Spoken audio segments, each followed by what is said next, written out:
Kokrajhar district sports एसोसिएशननि बानजायनायाव 13 बोसोर बैसोनि जोलुर बादायलायनाया मोजाङैनो मोजां जोबनानै थांबाय।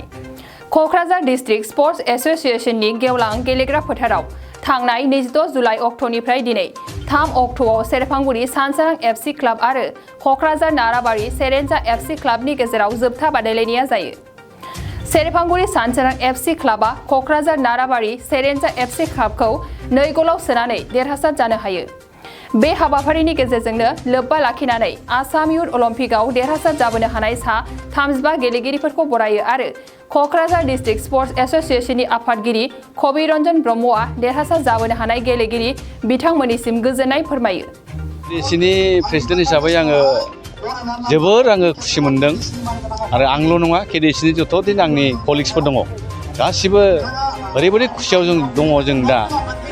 आङो अलिम्पिकनि खोथाखौ बुंनोसै इउथनिखौहाय सिगां खेला जादोंमोन हिसाबै जोङो टटेल 122 जन प्लेयार हरदोंमोन। बेखौ दाखालि नोंथांमोननि सिगाङाव बुंखांबाय, नोंथांमोना हाखांबायबो मिडियायावहाय। बिनि बिथोराव जोङो टटेल गल्डजों लोगोसे सिलभार ब्रन्ज टटेल जोङो 35टा मेडेल मोनबोनो हादों केडिसिनिफ्राय। हयथ' आं सानो जोंनि केडिसियानो हयथ' बांसिन एसोसिएशन हिसाबै आरो मेडेलखौ जों मोनबोनो हादों आरोखि। बिनि बिथोराव बेनिखायनो आङो गौरब मोनसे अनुभब खालामदों आरोखि आङो केडिसिनि प्रेसिडेन्ट हिसाबै। आरो बेखौ लोब्बा लानानैनो जोंनि गथ'फोरनि जे गोसो बेखौ एसे उत्साह होनो थाखाय जों दिनैहाय बिथांमोनखौहाय जों जेबो होनो हाया न' डाउट केडिसिया, थेवब्लाबो जोङो आर'नाइ गांसे होनानै बिथांमोनखौहाय जों दिनैहाय साबायखर बिथांमोनखौ बावदों। दा बिथांमोनाबो जों लेंनाय लेखा फैनानै बाहागो लाफैदों जोंनि हाबाफारियावहाय। जों दा रानगासिनो दङ। गल्ड हिसाबै 14था मोनदोंमोन, टटेल 35टा सिलभार माखासे, ओमफ्राय बाखिखिनि ब्रन्ज आरोखि।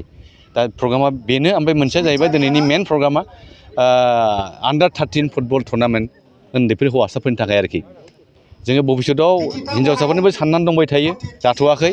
दिनैहाय गेलेनानै सानसोरां स्पर्ट्स क्लाब सेरफांगुरि आरो सेरेन्जा स्पर्ट्स क्लाब नाराबारिनि गेजेराव फाइनाल गेलेनाया जादों। नोंथांमोना निस्सय नुबायबो।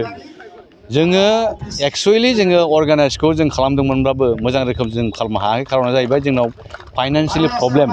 जों गोसो जायो कच हरनानै जोङो क्लाब जोङो फोरोंनानै माबोरैबा एवारनेस जों लाबोनो हायो नामा, गार्जेनफोरजों जों मिट खालामनानै माबोरैबा जोङो साबसिनै गार्जेनफ्राबो गथ'फोरखौ जुदि हेल्प खालायोबा साबसिन जायो। जों नुबाय थादों आरोखि।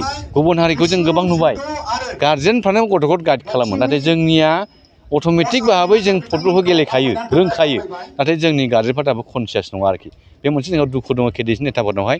थेवब्लाबो जोंनि क्लाबनि नेताफ्रानो बे गथ'फोरखौ गावसिनि जे टेलेन्ट एफा एनै गेलेबोदों बेखौ जोंनो फोरोंनानै दिनैनि बे अबस्थायाव लाबोनो हादों। जे बे लेभेलखौ नायोबा गोबां गथ'आनो ओरैबायदि स्किलफुल गथ' दङ, टेलेन्ट दङ बिसिनाव। बे गथ'फोरनाव ब्रेनआ बिराद फास्ट माखासे गथ'फोरनाव जों नुनो हादों। बेखौ नायनानै जों बुंनो हायो बे गथ'फोरनिफ्रायनो भबिष्यतआव माबा मोनसे जाहैनो हानाय प्लेयार निस्सय ओंखारगोन होननानै आसा दङ आरोखि। आरो दिनैनि खेलायाव सेरफांगुरिया 2-0 गलाव सेरेन्जा क्लाबखौ फेजेननानै चेम्पियन जानो हाबाय। Thank you. बाइक अनसायगिरिफोरनि थाखाय मोनसे मोजां खौरां।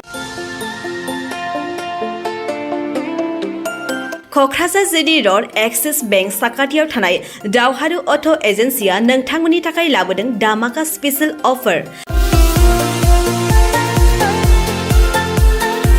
खम बेसेनावनो नोंथांमोना बाजाजनि गुबुन गुबुन मडेलनि बाइक फाइनान्स खालामना नोंथांनि सिमांखौ जाफुंहोनो हागोन। 13,800 रांनिफ्राय जागायना 19,500 रांजों नोंथाङा बाजाजनि गुबुन गुबुन मडेलनि बाइक जेरै प्लाटिना, पालसार बायदि गुबुन गुबुन मडेलनि बाइक लानो हागोन। बाइकजों लोगोसे बेसेन होनाङा लासे मोनफागोन गंसे हेलमेट।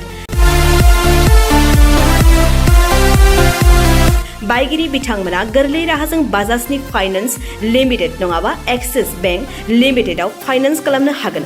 गोबांथार फोरमानलाइफोर गथायनो गोनांथि गैया। खालि फट' गांसे, पेन कार्ड, आधार कार्ड, भटार आइडि आरो सोलिबाय थानाय मोब्लिबनि बिल होयोब्लानो बे सुबिदाखौ लानो हागोन।